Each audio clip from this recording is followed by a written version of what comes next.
Olá, bem-vindo à aula de Princípios da Resistência Elétrica. Mas o que é resistência?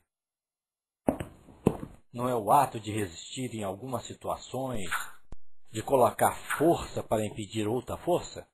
Em eletricidade também existe resistência, é a resistência elétrica. Então, a resistência elétrica é a capacidade que um condutor de eletricidade tem para dificultar a passagem de corrente elétrica. Todo condutor de eletricidade, como o fio elétrico, apresenta resistência elétrica quando é submetido à passagem de corrente elétrica. Em uma tubulação de água, por exemplo, quanto maior o diâmetro interno do duto, maior é a quantidade de água que passa neste duto. Ou seja, menor resistência ele apresenta a passagem de água. Semelhante ao duto, em um fio elétrico, quanto maior seu diâmetro, maior é a quantidade de corrente elétrica que ele deixa passar sem esquentar o fio. Isso quer dizer que ele apresenta menor resistência elétrica. De modo inverso, quanto mais fino o fio, maior é a resistência elétrica que ele apresenta. Fazendo outra analogia com dutos de água, agora de mesmo diâmetro, verificamos que quanto maior o comprimento de um duto, maior resistência à passagem de água. Vamos fazer uma experiência com caixas d'água? Vendo dois dutos de mesmos diâmetros, porém com comprimentos diferentes, o de menor comprimento deixará passar mais água que o de maior comprimento, ou seja, o duto de menor comprimento encherá um vasilhame mais rápido que o outro. Num fio elétrico acontece o mesmo. O de maior comprimento terá maior resistência elétrica que o de menor comprimento. Vemos assim que a resistência elétrica é proporcional ao comprimento de um condutor e inversamente proporcional ao seu diâmetro. A fórmula matemática para essa explicação é: resistência é igual a tensão dividida pela corrente elétrica que passa pelo condutor. A unidade de medida da tensão, também chamada de diferença de potencial, é o volt. A corrente elétrica tem a unidade de medida em ampere e a resistência tem a unidade de medida em ohm.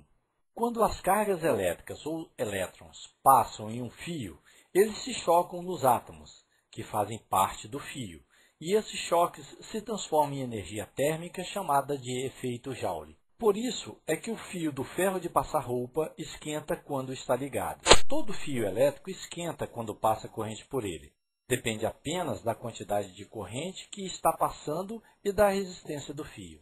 Desse modo, sabendo que um fio apresenta uma corrente elétrica de 5 amperes e está ligado a uma tensão de 220 volts, qual será a sua resistência?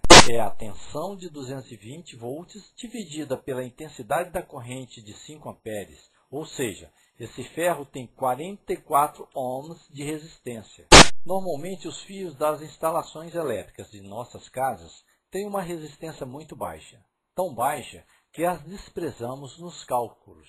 Dizemos normalmente que a resistência é 0 ohm. É por isso que se ligarmos um fio entre a fase e o neutro de uma tomada, o fio vai esquentar tanto e tão rapidamente que derreterá. Dizemos que deu um curto-circuito.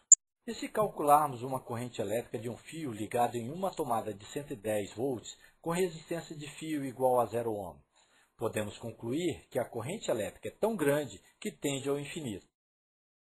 E antes que chegue ao infinito, o fio já derreteu. Quando um motor elétrico está ligado em uma tomada, os fios que o ligam não se queimam. Isso acontece porque dentro do motor existe uma certa quantidade de fios com comprimento muito grande. A resistência do motor é grande o bastante para deixar passar somente uma pequena quantidade de corrente elétrica que é suportada pelos fios que o ligam. Assim, se um motor está ligado a uma tomada de 110 volts e passa uma corrente de 5 amperes através dele, então podemos calcular que a resistência é 110 volts dividido por 5 amperes, o que resulta em uma resistência de 22 ohms.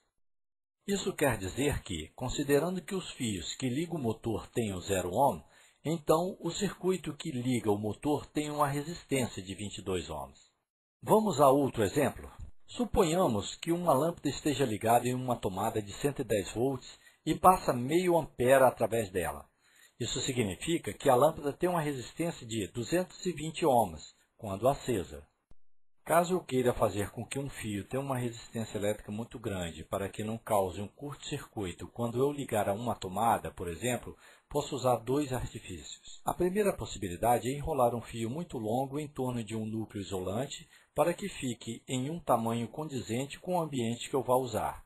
Assim, teremos um resistor de resistência grande. Ou a segunda possibilidade é conseguir um fio de menor tamanho, mas de material diferente, com valor maior de resistência, como o grafite. Chamamos esse artifício de dispositivo elétrico, e esse dispositivo elétrico recebe o nome de resistor elétrico.